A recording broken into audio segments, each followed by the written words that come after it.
Avant de commencer, sachez que je publie régulièrement des vidéos. Pour être mis au courant des sorties, n'hésitez pas à vous abonner et à activer la petite cloche, ça me donne du courage et de la motivation. Merci à vous. Bonjour à tous, j'espère que vous allez bien. Il y a de nombreuses photos de fantômes sur internet. Il est dur de séparer le vrai du faux, surtout que la technologie numérique permet de faire d'excellents trucages, même pour des amateurs, ainsi que beaucoup d'applications Android qui permettent de créer de faux fantômes. Mais finalement, un objectif peut-il capturer l'inconnu ? Peut-il voir ce que nous ne voyons pas ? Nous allons nous pencher là-dessus avec cette histoire très étrange. Message sur Polaroid, l'expérience de John Eckert et Johnny Matkowski.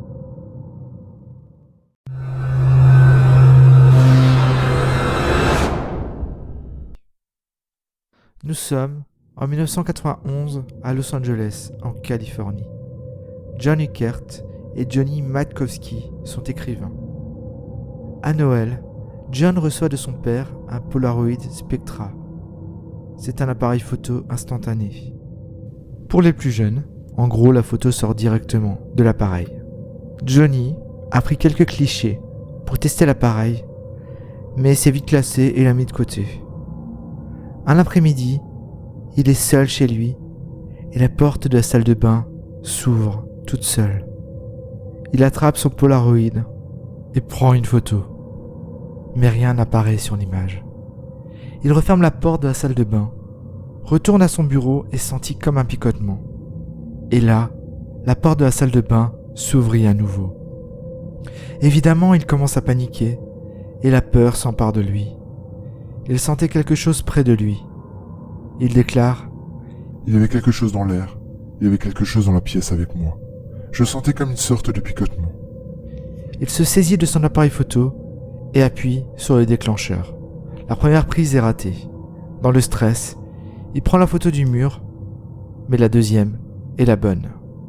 Il s'assoit à son bureau et attend que la photo sorte. Il voit sur la photo un fantôme grotesque et caricatural. Il déclare : « C'était des photographies Polaroid, donc vous pouviez les regarder se développer. J'ai vu ça, la version presque stéréotypée d'un fantôme. Il avait l'air tellement, vous savez, ses yeux, ses grands yeux, sa bouche hurlante, et ce genre de matière bizarre, vaporeuse. Vous savez, la matière du fantôme flottant dans l'air. » Il faut avouer qu'en regardant cette photo, ça ressemble vraiment à une blague. La forme ressemble vraiment à des illustrations pour enfants de fantômes. John ne se sentait pas bien sur le moment. Il pense directement que son père lui a fait une blague en trafiquant l'appareil photo. Il prit une autre photo. L'image était identique, mais la forme paraissait s'être approchée de l'objectif. Elle était plus grande. Il ne comprenait pas. C'était une blague ou réel ? Johnny Matkowski ouvrit la porte d'entrée. « Viens, lui dit-il en lui faisant signe de le suivre.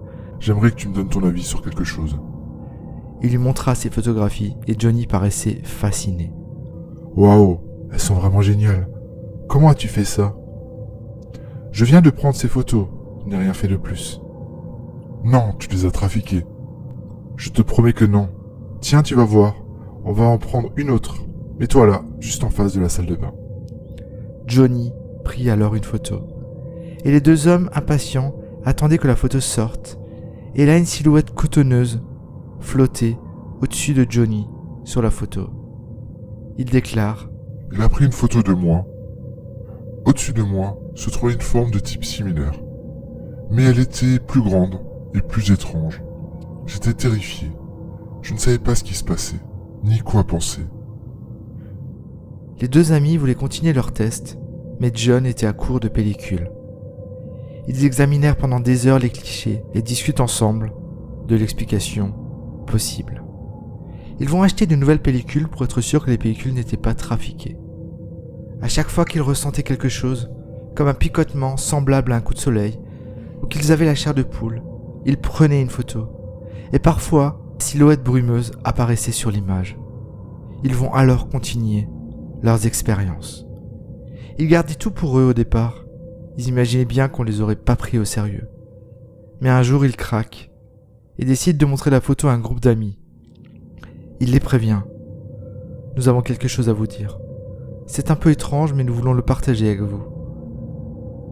Nous avons donc commencé à leur montrer les images, et ils ont posé, vous savez, 1000 questions. 1000 questions par minute. La chose là, quelle qu'elle soit, est ici maintenant ? Demanda l'un d'entre eux. Eh bien, nous allons rapidement le savoir, lui répondit John. Il décide alors de prendre une photo et tous les amis s'approchent de l'appareil pour voir le cliché. Ils sont stupéfaits. 3 lettres se dessinaient sur l'image et formaient le mot « Yes ». Les lettres étaient blanches, lumineuses et parfois lisibles. Elles avaient la même matière que l'entité prise en photo.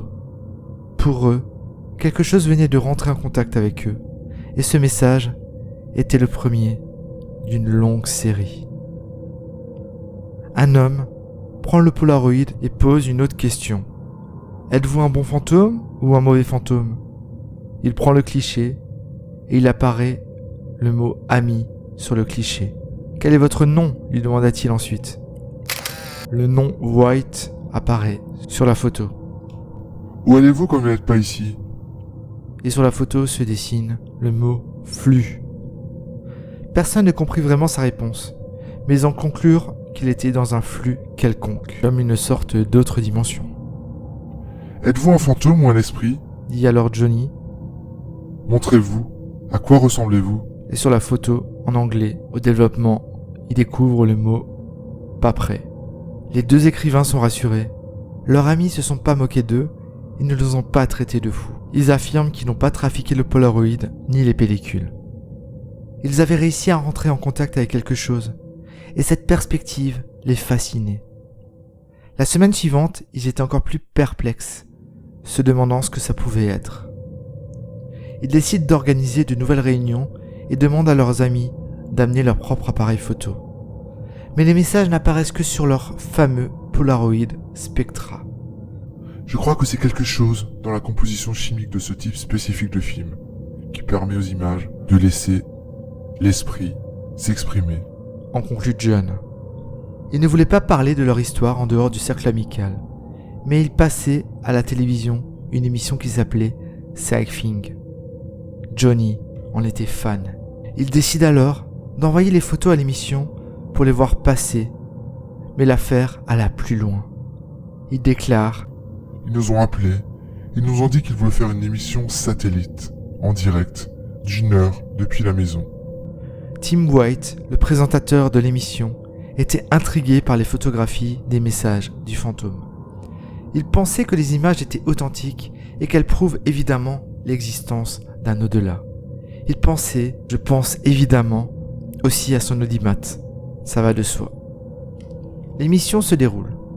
Johnny avoue avoir observé des phénomènes inexplicables dans la maison. Il dit: Parfois, alors que nous sommes là, en train de lire quelque chose par exemple, je sens une main se poser sur mon épaule, et quand je me retourne pour voir qui c'est, alors il n'y a personne.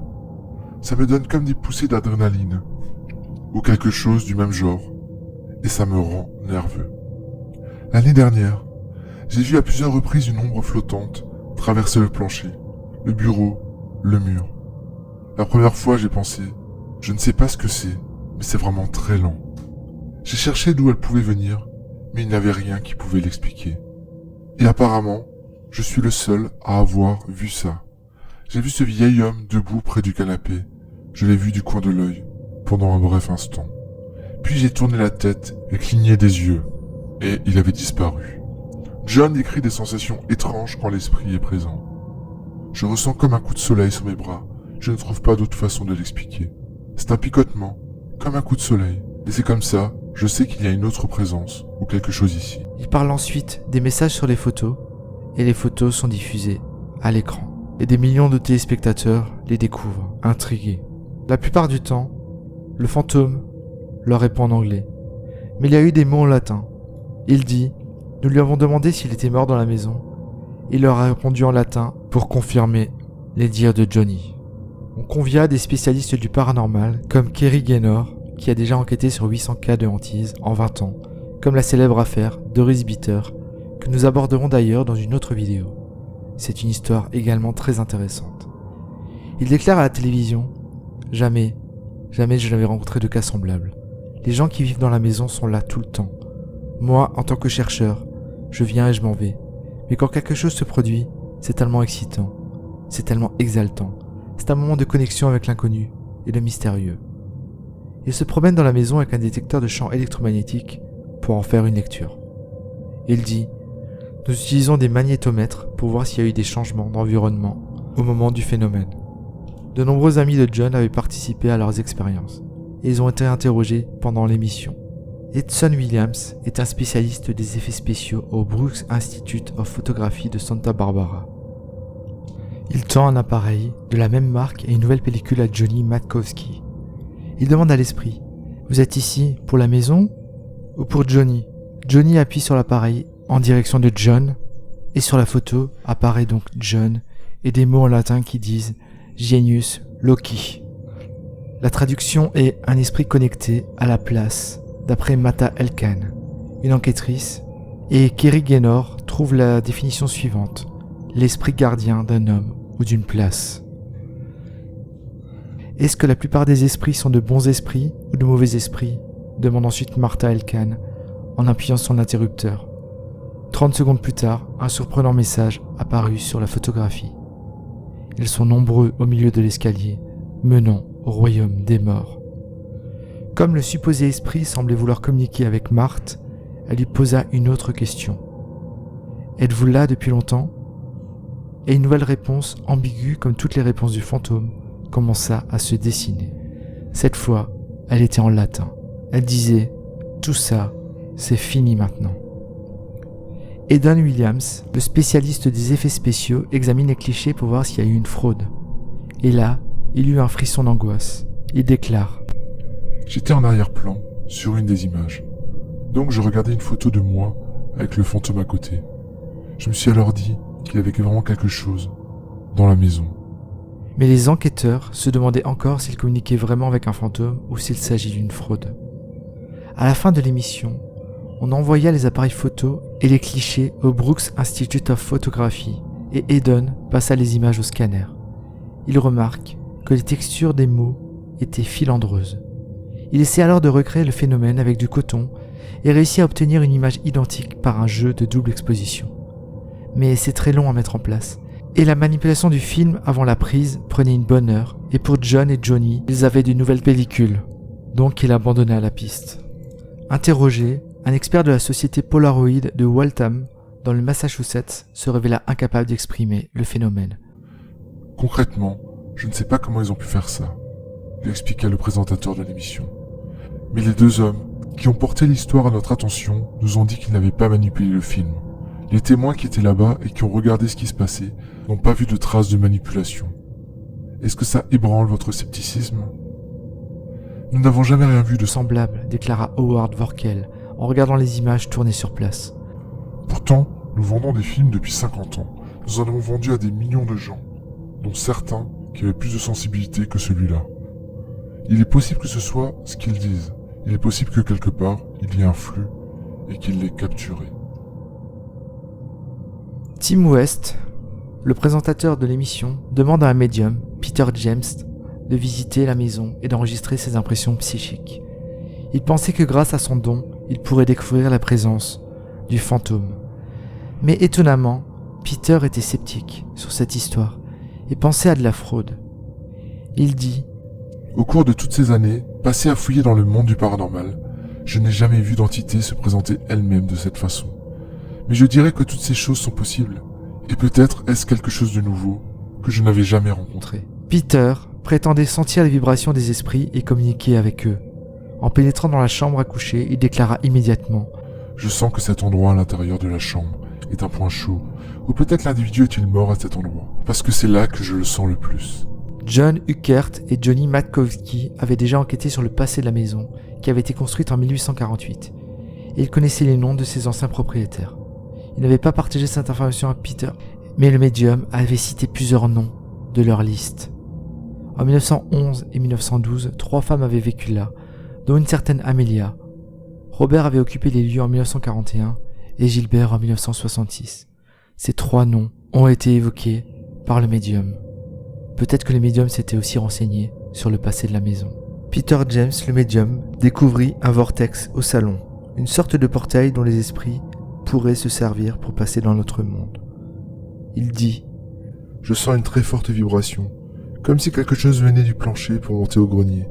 Et j'ai cette sensation de picotement juste maintenant. Et il fait aussi très froid à cet endroit. J'ai l'impression que les vibrations traversent mes pieds. Et si vous regardez mes jambes, vous pouvez voir qu'elles tremblent. Il me semble que quelque chose vient d'en dessous.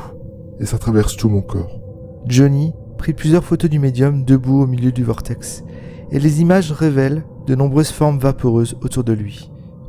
Peter James pensait qu'un corps était enterré sur la propriété. John et Johnny creusèrent pendant des heures, mais ne trouvaient rien.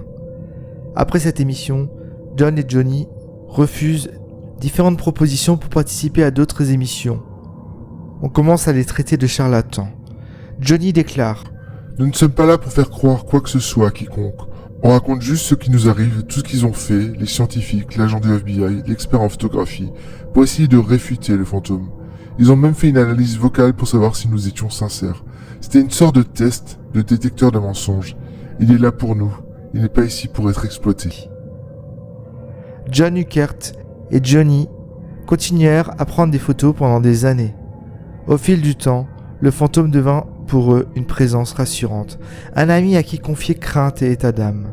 Un jour, ils demandent à l'esprit « Devons-nous continuer à faire ce que nous aimons, même si c'est difficile ?» Et l'esprit leur répond « Les rêves et le destin se confondent. » L'histoire se termina quand Polaroid cessa de produire des films Spectra. À partir de là, évidemment, il n'y eut plus aucune nouvelle de cette entité. Alors pour vous, est-ce une arnaque ou de véritables fantômes ? Pour moi, je pense vraiment qu'il s'agit d'un canular, mais vraiment très bien élaboré. Peut-être que la chaîne de télévision était au courant du canular, mais que ça faisait de l'audimat. Et aussi, je trouve que la première photo est vraiment très grossière. Elle fait vraiment penser, comme je le disais, à la caricature d'un fantôme, peut-être de dessin animé. Et vous, qu'avez-vous pensé de cette histoire ? N'hésitez pas à me le dire dans les commentaires, et je vous dis à bientôt pour une prochaine vidéo. Allez, ciao ciao!